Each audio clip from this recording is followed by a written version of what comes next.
E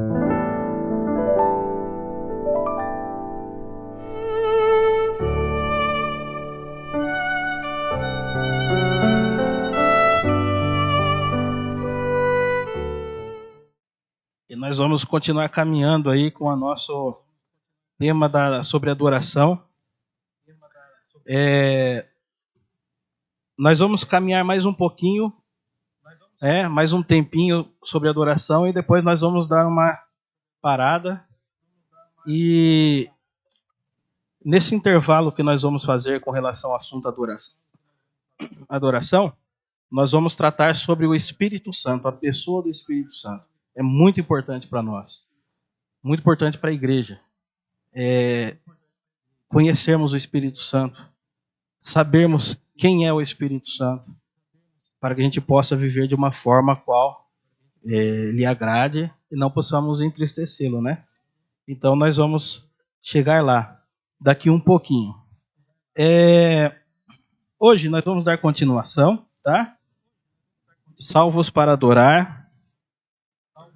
E nós vamos seguir aqui no nosso estudo. Ele diz assim: é claro que nem todos esses incidentes ilustram a pura e aceitável adoração em espírito e em verdade. Mas essa breve pesquisa de Mateus é representativa da reação normal a Cristo. De maneira aceitável ou não, as pessoas o adoram. O Evangelho de João também examina o tema da adoração ao longo de seus capítulos.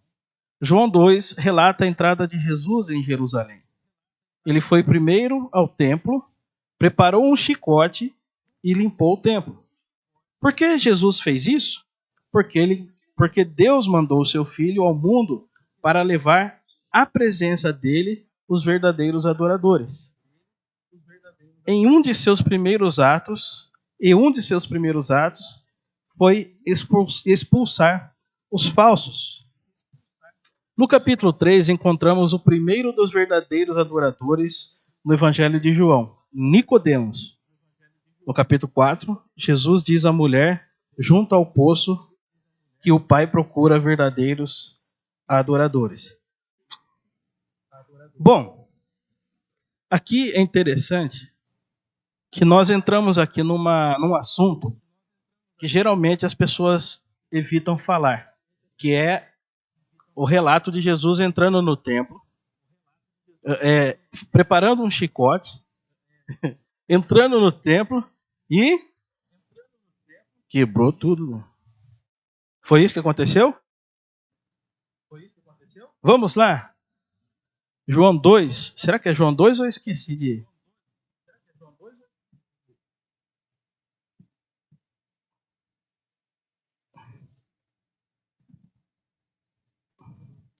Isso, é João 2 mesmo. Vamos lá. Evangelho de João, capítulo 2. Verso 13. Viu? Preparem-se que daqui a algum tempo esse trecho não vai estar mais na Bíblia, tá? Eles vão mexer, eles vão tirar tudo que mostra o lado da justiça de Deus, da correção, né? Mas mantenham as suas Bíblias aí fiéis. Verso 13, João capítulo 2, verso 13. Estando próxima a Páscoa dos judeus, subiu Jesus para Jerusalém. E encontrou no templo os que vendiam bois, ovelhas e pombas, também os cambistas assentados. E tendo feito um azorrague, que é um chicote de cordas, expulsou todos do templo, bem como as ovelhas e os bois, derramou pelo chão o dinheiro dos cambistas, virou as mesas e disse aos que vendiam as pombas: tirai daqui estas coisas, não façais da casa de meu pai casa de negócio. Lembraram-se os seus discípulos do que está escrito: o zelo da tua casa me consumirá. Perguntaram-lhe, pois os judeus: que sinal nos mostra para fazeres estas coisas? Jesus lhes respondeu: destruí este santuário e em 3 dias o reconstruirei. Replicaram os judeus: em 46 anos foi edificado este santuário e tu em 3 dias o levantarás? Ele, porém, o Senhor, se referia ao santuário do seu corpo. Quando, pois, Jesus ressuscitou dentre os mortos, lembraram-se os seus discípulos de que ele dissera isso e creram nas Escrituras e na palavra de Jesus. É essa parte que futuramente vão tirar da Bíblia. Jesus entrando no templo, preparou um chicote. E o que ele fez? Expulsou todo mundo lá dentro. Sai todo mundo daqui. Agora, sai todo mundo daqui. E diz que ele cadê? Ele derrubou, ele expulsou as pessoas, as ovelhas, os bois, derramou pelo chão o dinheiro dos cambistas, virou a mesa, ele virou o templo de cabeça para baixo. Vocês imaginam o choque das pessoas e até dos discípulos quando viram aquilo? Nossa, mas o Senhor fez isso mesmo? E ele disse assim: não façais da casa de meu pai casa de negócio. Algumas pessoas, elas entendem esse trecho como a ideia de não vender as coisas na igreja, né? Ah, vai ter um lanche, um cachorro quente aí para ajudar a arrumar a igreja. E as pessoas falam: olha, estão fazendo casa do meu pai casa de negócio. Não é isso. Né? Ah, veio um irmão aí, um missionário, e ele está vendendo algumas coisinhas, livros ali para ajudar no ministério. Não é isso. Não é disso que Jesus está se referindo quando fala: não façais casa do meu pai casa de negócio. É de algo muito pior. Muito mais profundo, muito mais sério. Que é fazer da casa de Deus uma casa de negócios. O que seria isso? É mercadejar a fé.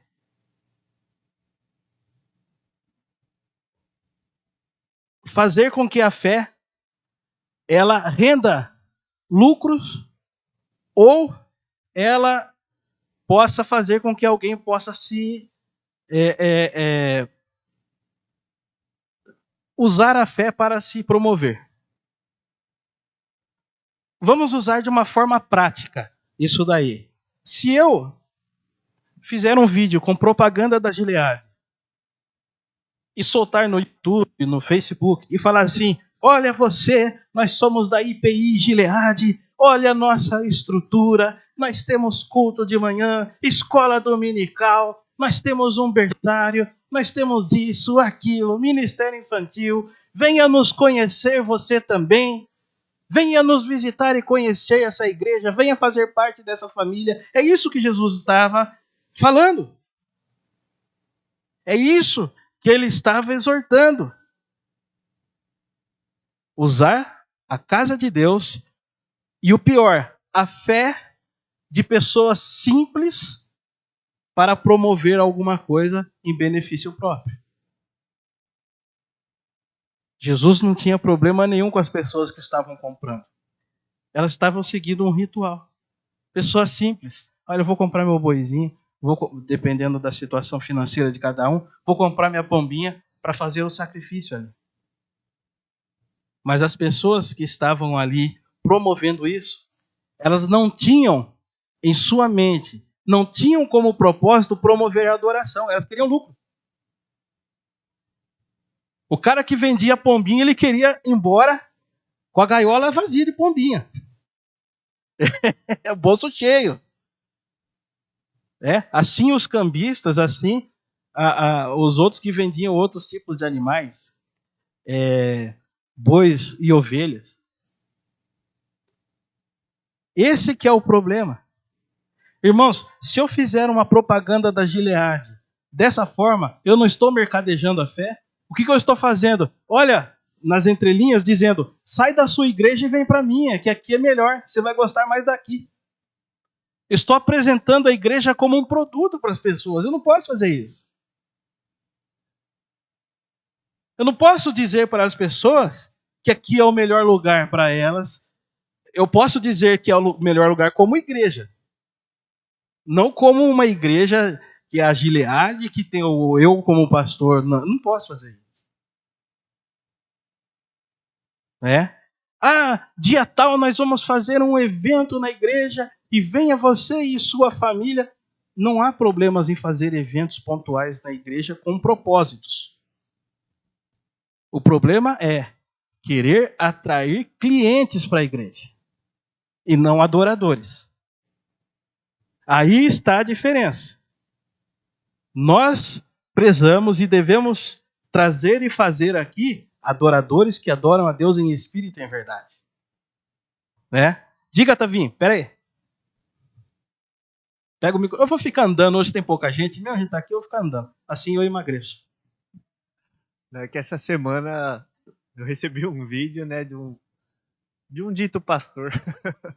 Um dito pastor que ele disse que Deus acordou ele na madrugada para pedir 12 mil pessoas com uma oferta de um salário mínimo que Deus iria abençoar aquelas pessoas por causa dessas ofertas, mas quem não tivesse um salário mínimo podia doar um quarto de salário mínimo também. Então eu acho que isso é um exemplo de mercantilizar a fé, né? Você prometer algo que Deus não está falando e usando o nome de Deus em cima disso, né? É algo muito perigoso. Isso é muito importante, viu, Otávio? Por quê? Qual que é a forma de atrair pessoas para a igreja atualmente? Prometendo coisas a eles. Mostrando um bom produto. Não é isso? Mostrando os espetáculos da igreja. Prometendo, olha, você vai vir aqui, a sua vida vai ser transformada. Eu creio nisso porque a palavra é pregada. Né? Você vai prosperar se vir aqui, você vai ser mais feliz. Essa é uma igreja para você e sua família. Quem sou eu para falar isso? Para tirar a pessoa da igreja que ela está, para ela vir na minha igreja, né? Para eu encher a minha igreja com pessoas que estão buscando soluções para os seus problemas, mas não estão buscando a Deus. Esse é o ponto central, né? Nós queremos aqui, temos pedido a Deus que Ele traga pessoas a essa igreja que queiram buscá-lo, que queiram conhecê-lo, que queiram obedecê-lo. É isso que nós queremos. É isso que Deus procura, adoradores que o adoram em espírito e em verdade. Só que, nesse mercantilismo da fé, existem coisas como o exemplo que o Otávio disse para nós aí. Quando que Deus precisa de pessoas para dar dinheiro para Ele? Ele não precisa disso. Ele não quer isso. Deus quer vidas. Ele quer pessoas. O ofertar, dar dízimo, é uma parte da nossa adoração. Oséias 6:6. Quem que lembra? Oséias 6:6. Quem acertar vai ganhar uma foto minha, 3x4. Aí ninguém quer, né, Robson? Sem colar. Vamos lá. Para nunca mais esquecer de Oséias 6:6. Porque misericórdia quero e não sacrifícios, e conhecimento de Deus mais do que holocausto. O que era o sacrifício e os holocaustos? Eram partes da liturgia do culto. Momentos importantes do culto dos judeus. Tinha que ter o sacrifício, tinha que ter os holocaustos. Tinha que ter o derramamento de sangue para simbolizar a remissão dos pecados dele. E Deus diz assim, isso para mim não interessa. Esse ato, para mim, não interessa mais do que vocês viverem, praticarem a misericórdia e me conhecerem cada vez mais. É tão simples que chega a incomodar a gente, né? O que eu posso fazer para agradar a Deus? Misericórdia quero e não sacrifícios, e conhecimento de Deus mais do que holocaustos. Pastor, eu posso fazer alguma coisa aqui para agradar a Deus? Eu quero servir a Deus. Misericórdia quero e não sacrifícios, e conhecimento de Deus mais do que o holocausto. Deus quer pessoas transformadas, pessoas que o amem de verdade, que estejam na igreja por amor a Ele, que o busquem por amor a Ele. É isso que Ele quer. Por isso, o Senhor Jesus se irritou tanto no templo e tirou todo mundo de lá e usou uma palavra profética, né, de Davi: o zelo pela tua casa me consome.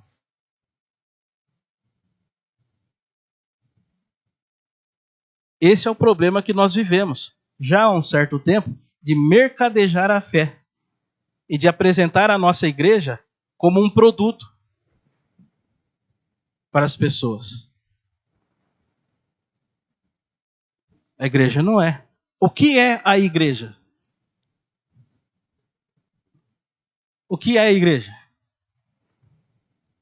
Simples, vocês sabem. Vocês não estão querendo responder porque é tão simples.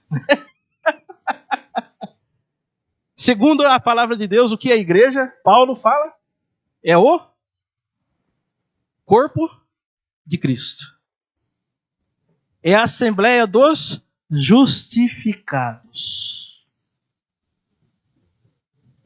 É o povo unido, é o povo remido, justificado, que vive em comunhão para adorar a Deus e glorificá-lo em tudo o que fazem nas suas vidas. Isso é igreja. Igreja não é um palco de espetáculo. Mas existe isso hoje. O que mexe com muitas pessoas, gente, o que incomoda muitas pessoas, é que se olharem para a Bíblia e se perguntarem para Deus, se o ministério, a igreja deles, o culto está agradando a Deus, eles vão ter uma resposta que não é muito agradável. Por quê? O que nós temos de elementos culticos hoje que agradam a Deus? Vamos lá. Orquestra. Ela não é proibido. Não é proibido ter uma orquestra na igreja. Não é errado. Pode ter. Mas a finalidade dela. A nossa igreja tem uma orquestra linda. Venha para assistir a nossa orquestra. E as pessoas dizem, eu vou naquela igreja para ver aquela orquestra que é linda. Ah, pastor, mas a pessoa pode chegar a ouvir a palavra e ser transformada. Sim. Pode. Isso pode acontecer. Mas o erro não é a pessoa, o erro é a igreja. Apresentar a igreja, o culto, como um produto de consumo. Por que esconder Deus e o evangelho da cruz por trás de coral, de orquestra, de paredes pintadas? Por que esconder a mensagem da cruz por trás de palestras bem sutis, bem elaboradas, usando o nome de Deus? 1 Coríntios 1, Paulo diz assim: aprove a Deus salvar aqueles que creram pela loucura da pregação. Então, quando o Senhor Jesus ele tira as pessoas do templo, ele tinha exatamente esse sentimento. Isso aqui é uma casa de oração. É a casa do meu Pai. E aí ele expulsa. Ele tirou os elementos, né? Ele tirou tudo, não sobrou nada. Ele tirou as pessoas, tirou os holocaustos, né? Tirou os cambistas, não sobrou ninguém. Não é isso que eu quero. Não é isso que o Pai quer. E depois o MacArthur, ele vem aqui e diz, e ele fala da passagem da mulher samaritana, onde o Senhor vai falar: Deus é espírito, importa que seus adoradores o adorem em espírito e em verdade. Ou seja, transcende os nossos desejos, a nossa natureza, a nossa vontade. Vai além. Isso é adorar a Deus em espírito e em verdade. A chuva vai comprometer um pouco o áudio, mas vocês estão aqui, né? Vão ouvir bem. Tudo bem até aqui? Alguém quer perguntar alguma coisa, falar alguma coisa? Comentar alguma coisa com relação a isso? É por isso que nós não temos vídeos mostrando a estrutura da igreja ou falando da igreja ou convidando as pessoas. Onde eu for pastor, eu não faço isso. Eu não vou mercadejar a fé. Eu vou cuidar daqueles a quem Deus trouxer aqui. É assim que nós trabalhamos. Adoração sem fim. Você poderia acompanhar o tema por todo o Novo Testamento até o livro de Apocalipse, onde encontramos a eterna adoração universal a Deus. Na visão do fim dos tempos, que João descreve no livro, ele se concentra repetidas vezes em atos de adoração que ocorrem. Podemos inferir que esses atos deixaram uma profunda impressão no apóstolo. Olha só, o relato que tem aqui, está também em Apocalipse, na Bíblia, capítulo 5, versos 13 e 14. O capítulo 5 de Apocalipse é um dos mais marcantes, né? E nos versos 13 e 14, João diz assim, que ele viu e ouviu. Também ouvi todas as criaturas que estão nos céus, na terra, debaixo da terra, no mar e tudo o que neles existem, dizerem ao que está assentado no trono e ao Cordeiro sejam o louvor, a honra, a glória e o domínio pelos séculos dos séculos. E os 4 seres viventes diziam, Amém. Os anciãos também se prostraram e adoraram. O livro de Apocalipse, embora cheio de figuras difíceis de interpretar, são mesmo, ele tem alguns caráteres simples, ele tem alguns propósitos simples. O primeiro propósito é a revelação de nosso Senhor Jesus Cristo. O livro de Apocalipse revela quem de fato é o Senhor Jesus Cristo, usando várias figuras. Ele não mostra Jesus como Nazareno mais. Poucas vezes usam o nome Jesus no livro de Apocalipse, sendo que usa mais o termo o Cordeiro, o leão da tribo de Judá. Aquele que está sentado, no cavalo e tem a sua coxa escrita, Rei dos Reis e Senhor dos Senhores. Começa a mostrar a identidade. Tenham um Apocalipse nessa perspectiva que vocês não vão ficar perdidos. A revelação de quem é, de fato, Jesus Cristo. Leiam nessa perspectiva. Todas as vezes que o livro de Apocalipse se refere à pessoa de Cristo, ela vai revelar, de fato, quem ele é e quem ele sempre foi. Desde a eternidade. E o que o João está vendo impressionou ele aqui? Todos os seres. E ele fala que ninguém fica de fora. Criaturas que estão nos céus, na terra, debaixo da terra, no mar e tudo que neles existem. E todas as criaturas se dirigem ao que está sentado no trono e ao Cordeiro. Olha lá, Cordeiro. E dizem, ao que está sentado no trono e ao Cordeiro, sejam o louvor, a honra, a glória e o domínio pelos séculos dos séculos. Os 4 seres viventes diziam, Amém, que assim seja. E os anciãos também se prostraram e adoraram. João também escreveu assim, o 7º anjo tocou a trombeta e surgiram nos céus fortes vozes que diziam, o reino do mundo passou a ser de nosso Senhor Jesus, Senhor e de seu Cristo. Olha lá novamente. Cristo, vocês sabem o que é Cristo, né? Alguém quer chutar? Pode falar, se errar, a gente está aqui para aprender. Cristo é o Messias. O enviado. Tá? Jesus Cristo. Jesus e Yeshua. HaMashiach.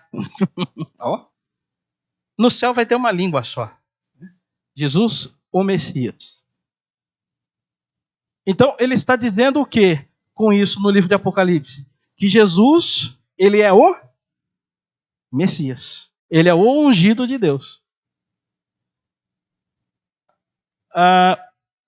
Ele reinará pelos séculos dos séculos. Os 24 anciãos que estavam assentados em seus tronos diante de Deus, se prostraram-se sobre o rosto, adoraram a Deus, dizendo: graças te damos, Senhor Deus Todo-Poderoso, que és e que eras, porque assumiste o teu grande poder e começaste a reinar. Agora em Apocalipse 14, o que eu li para vocês está em Apocalipse 11, 15 a 17. Agora a leitura de Apocalipse 14, 6 a 7. Vi outro anjo que voava pelo meio da terra e trazia um evangelho eterno para ser proclamado, para proclamar aos habitantes da terra, e toda a nação, tribo, língua e povo, proclamando em alta voz, dizia assim: temei a Deus e dai-lhe glória, porque a hora do seu juízo chegou. Adorai aquele que fez o céu, a terra, o mar e as fontes das águas. Irmãos, nós cremos que a Bíblia, com todas as nossas forças, é nossa regra de fé e prática. Está tudo na palavra. E você percebe que na própria Bíblia, em especial no livro de Apocalipse, mostra como os seres, na visão de João, e aqueles que estão diante de Deus se dirigem a Ele.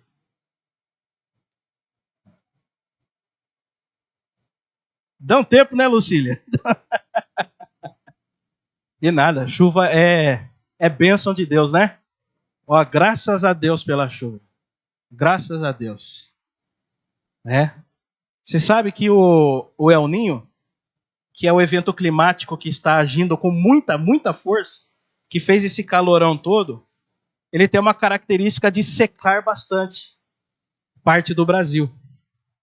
E isso poderia acontecer aqui na nossa região sudeste, de ter muito calor e muito pouca chuva.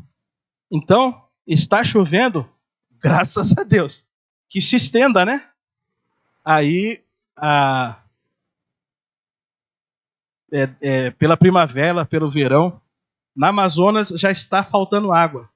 Já está tendo seca. Porque lá o El Niño, ele seca a região norte do Brasil.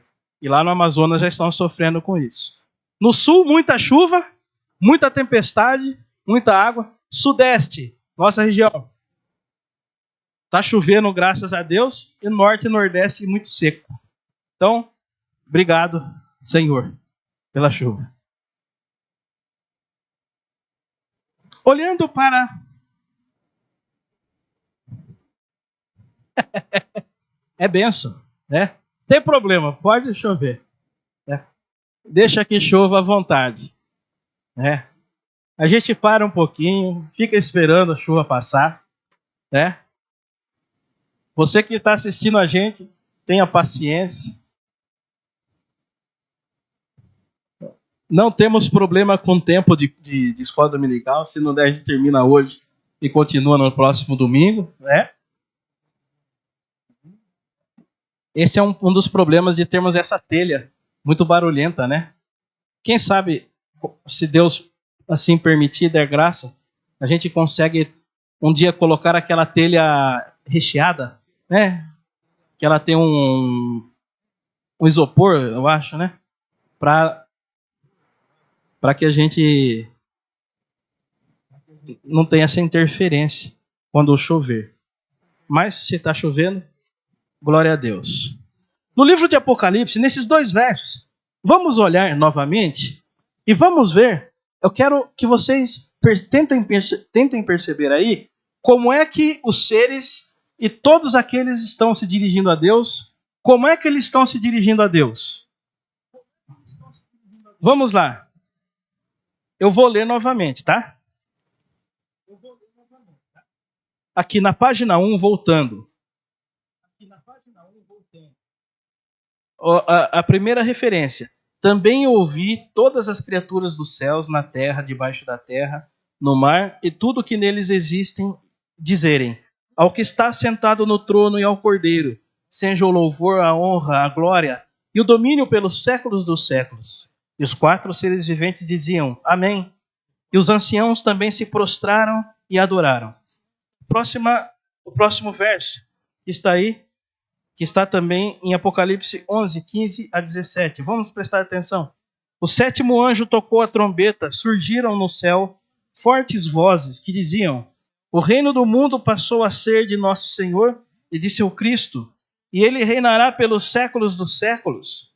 Os 24 anciãos que estavam assentados em seus tronos, diante de Deus, se prostraram sobre o rosto e adoraram a Deus, dizendo, graças te damos, Senhor, Deus Todo-Poderoso, que és e que eras, porque assumiste o teu grande poder e começaste a reinar.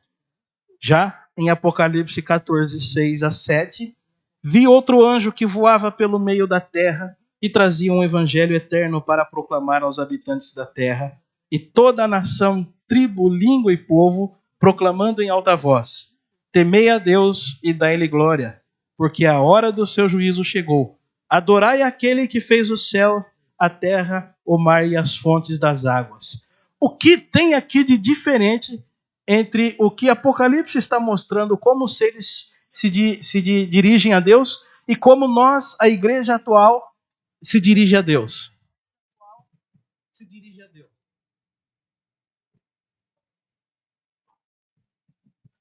O que nós percebemos no comportamento dos seres e de todos aqueles que se dirigem a Deus? Pode falar. Reverência. O respeito. Perceberam isso? A forma como eles estão se dirigindo? Temor. Reconhecendo os atributos daquele a quem eles estão adorando. Então, algumas palavras mostram que eles se prostraram sobre o rosto e adoraram a Deus. Os crentes contemporâneos, e não só os contemporâneos, mas já de um bom tempo, as igrejas mostram que não há necessidade de ajoelhar para orar. Algumas têm como prática comum, né? Que não pode ser comum. É um ato de reverência, um ato de adoração. E outras não ligam tanto. E algumas pessoas questionam até, falam assim, há necessidade? O que seria ajoelhar? O que seria ajoelhar para se dirigir a Deus em oração? Se prostrar é uma atitude do que isso daí? De reverência. Que mais? Submissão. De reconhecimento da grandeza de Deus, de quem Ele é.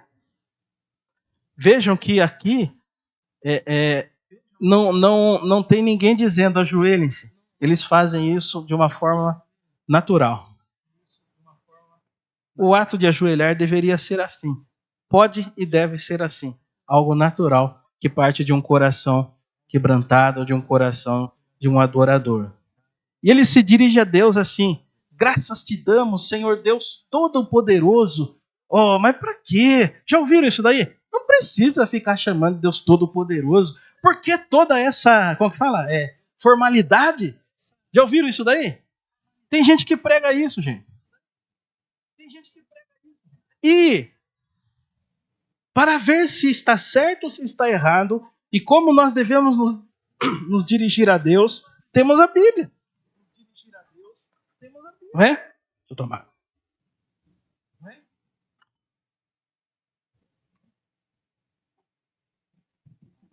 A palavra diz que não precisa se dirigir a Deus dessa forma?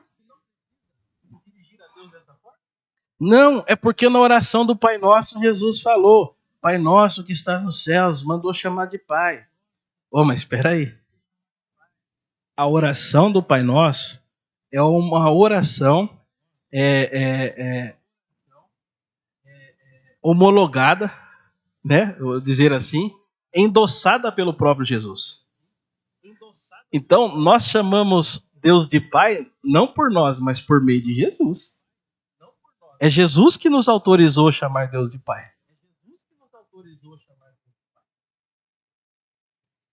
E aí algumas pessoas falam, não, papai, paizinho, é aquele negócio que eu sempre falo com vocês e bato na tecla, de um sentimento de intimidade com Deus que não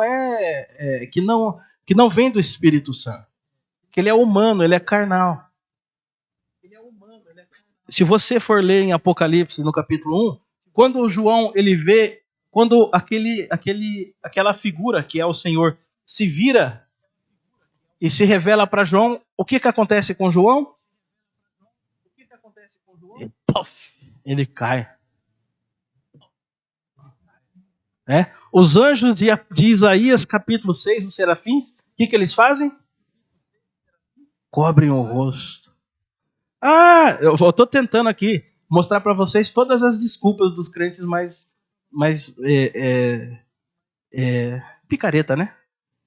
Eu ia falar mais moderno, mas tem também nos antigos, né? Não, mas Jesus, ele rasgou o véu. Mas o que significa rasgar o véu? Significa que perdeu-se a reverência? Significa que nós não precisamos reconhecer a grandeza, a majestade e o poder, a graça e o amor de Deus? Não, não é isso que significa. Significa que nós temos livre acesso ao Pai. O véu que separava a música, né? Já não separa mais. Livre acesso a Deus por meio de Jesus. Agora, ao chegarmos a Deus, a reverência continua. O temor continua. O respeito continua. O reconhecimento da grandeza dele continua. Diga, Isaac.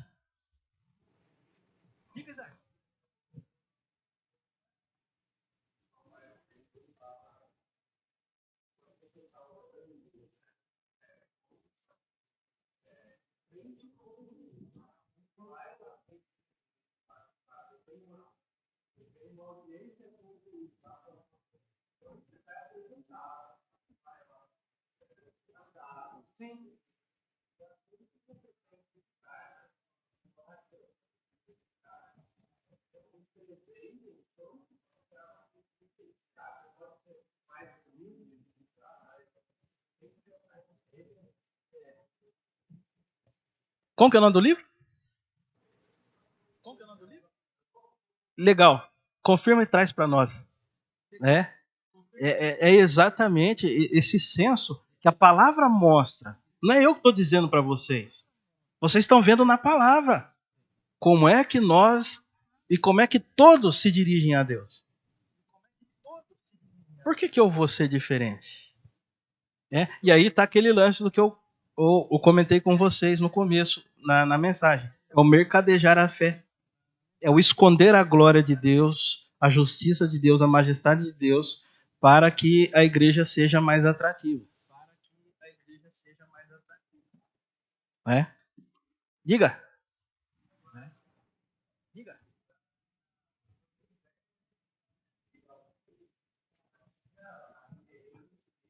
Sim. Ele autorizava ou chamava ela.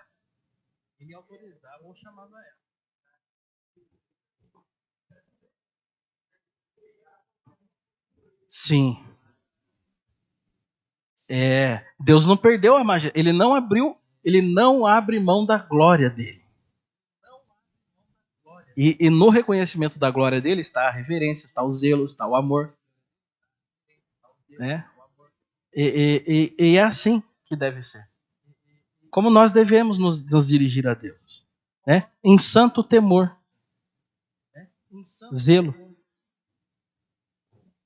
Romanos capítulo 12, 1. Como que nós devemos nos apresentar a Deus? Como é o nosso culto? Apresentar os nossos corpos como sacrifícios vivos, santos e que sejam agradáveis a Deus. Que cai aquela ideia, né? Cada um adora do jeito que não. Aqui tem um jeito de adorar diferente. Não tem. O jeito certo de adorar é o jeito bíblico. É como a Bíblia nos mostra. Então, leiam o Apocalipse nessa perspectiva. Vocês vão encontrar coisas preciosas ali. Vocês vão conhecer muito da pessoa de Jesus. E se tiver alguma dúvida, alguma coisa que você não entendeu, traz para mim e a gente conversa. A gente conversa. Se eu não souber, a gente procura também, né? Tudo bem, gente? Alguém quer falar alguma coisa? Quer comentar alguma coisa?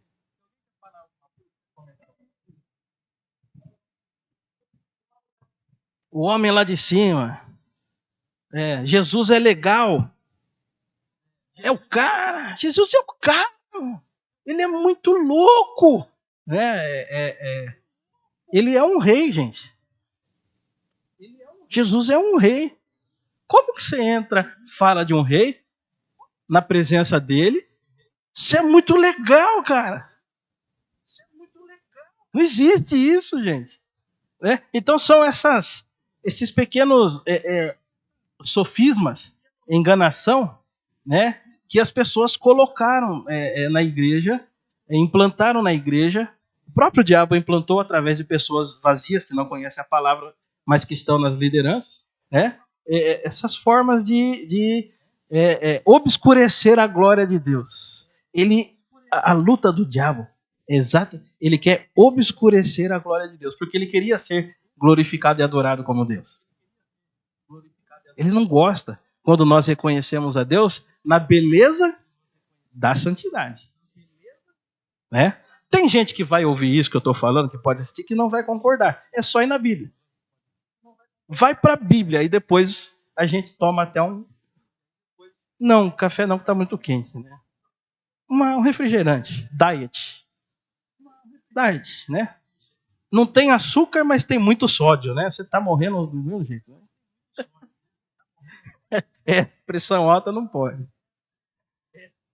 Tudo bem? Vamos seguir então. Observe que a mensagem do anjo é chamada de o Evangelho Eterno. Qual é a mensagem eterna? Temei a Deus e dai-lhe glória. Opa!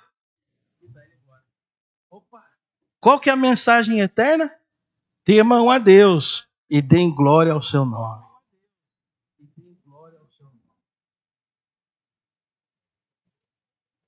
O que acontece que é pela falta de conhecimento, pela falta de ensino da palavra, é que os crentes, o povo de Deus não faz isso mais. Nem teme a ele e nem dá glória ao nome dele. E isso o diabo, ele ama isso. Ele ama isso. Ele conseguiu, dentro das igrejas, do próprio corpo de Cristo, obscurecer a glória de Deus. Não que ele diminuiu a Deus, mas fez com que o povo dele, a igreja, o diminuísse. No seu reconhecimento, na sua forma de viver, de obedecer a sua palavra, na sua forma de o amar. Adorai aquele que fez os céus e a terra. Vou tomar mais uma água, gente. Minha garganta está riando.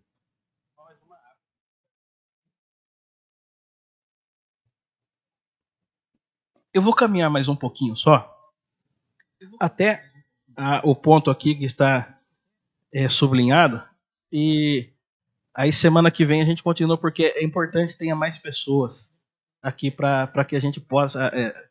não dá para perder isso daqui que a gente está falando, né? João também registra as palavras da multidão que saiu vitoriosa sobre a besta. Qual que é a palavra? Apocalipse 15:5. Senhor, quem não temerá e não glorificará o teu nome? Pois só tu és santo. Por isso todas as nações virão e se prostrarão diante de ti. Qual que é esse cântico aí?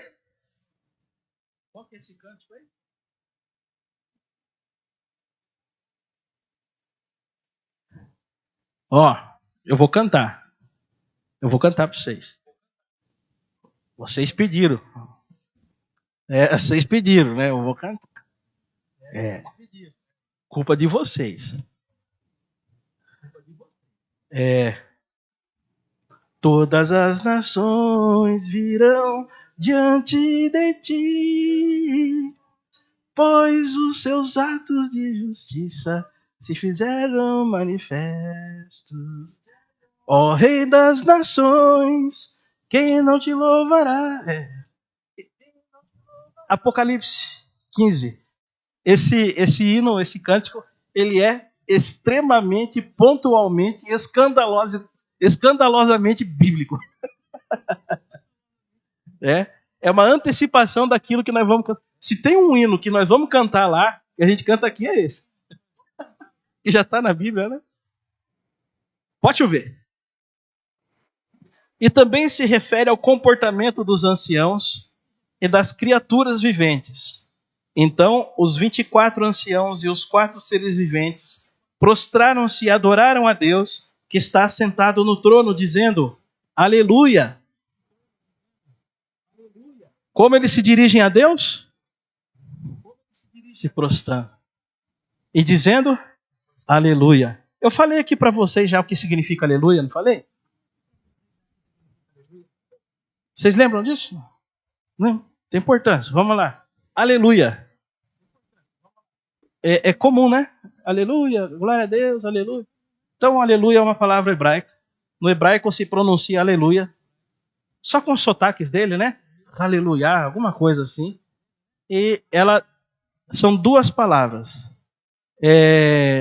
Ela quer dizer halelu, ou alelu, louvado seja. Iavé, louvado seja Iavé, louvado seja o Senhor. É o significado da palavra aleluia. Iá é uma abreviação do nome autorizado, né? Que as pessoas conseguem dizer do nome de Deus, que seria Iavé ou Javé. Então eles falam Iá.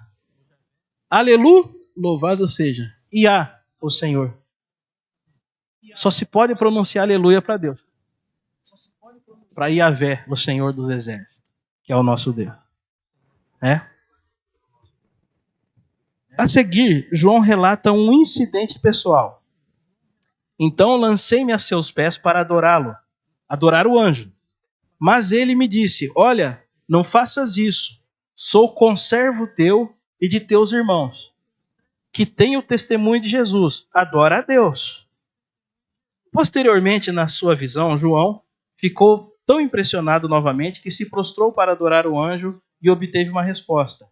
O anjo disse: Olha, não faça isso, porque eu sou conservo teu e de teus irmãos, os profetas e os que guardam as palavras deste livro. Adora a Deus. Olha, irmãos, nem os anjos eles aceitam adoração. Eles reconhecem. Não faça isso. Quando João começou a se prostrar diante do anjo, ele pelo amor não faz. Adora a Deus. E o anjo diz: Eu sou o conservo teu. Eu sou servo assim como você, assim como seus irmãos. Adora a Deus. Preste culto somente a Deus. Adorar a Deus está aqui nas 2 linhas sublinhadas.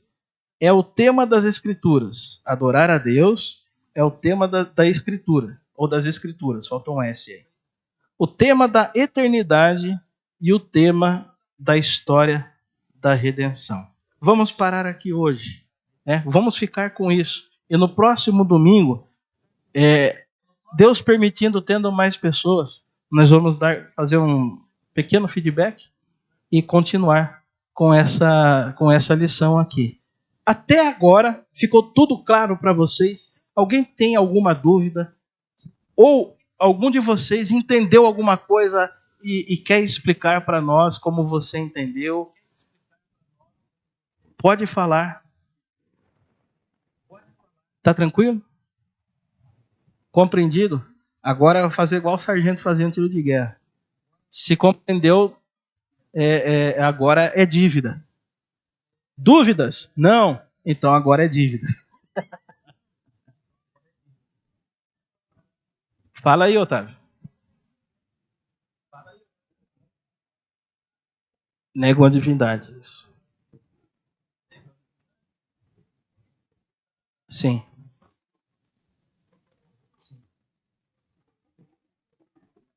Sim. Ele recebe adoração. Ele é Deus. E dentro de tudo isso, dessa realidade do Senhor Jesus ser Deus, o único Deus vivo, né? Cabe a nós reconhecermos isso em nossos atos, em nosso comportamento, em nossas atitudes.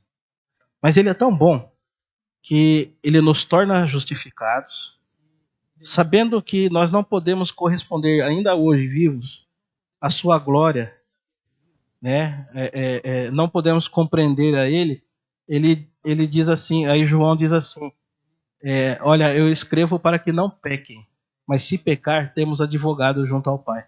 Quando nós falhamos, e nós reconhecemos essa nossa falha, seja na adoração, né? Seja qualquer coisa que fira a palavra de Deus, nós temos também livre acesso a Jesus Cristo para pedir perdão a Ele e receber dele também o perdão. Maravilhoso. Isso é maravilhoso. Tudo bem? Diga, Mateus.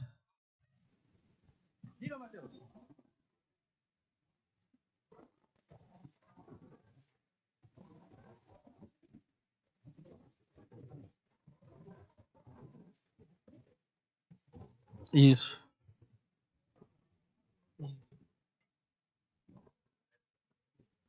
Isso.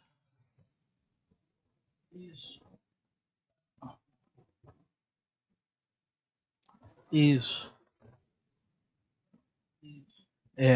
Esse é o problema de interpretar a Bíblia pelo crivo da doutrina religiosa. Então as pessoas criam, né, algumas coisas. Nós somos de uma doutrina religiosa, a IPI do Brasil, Igreja Presbiteriana Independente do Brasil, mas nós interpretamos a palavra, buscamos interpretar ela como ela deve ser interpretada, falando ela por si mesma. A IPI do Brasil se curva diante da palavra de Deus. Então, que Deus abençoe.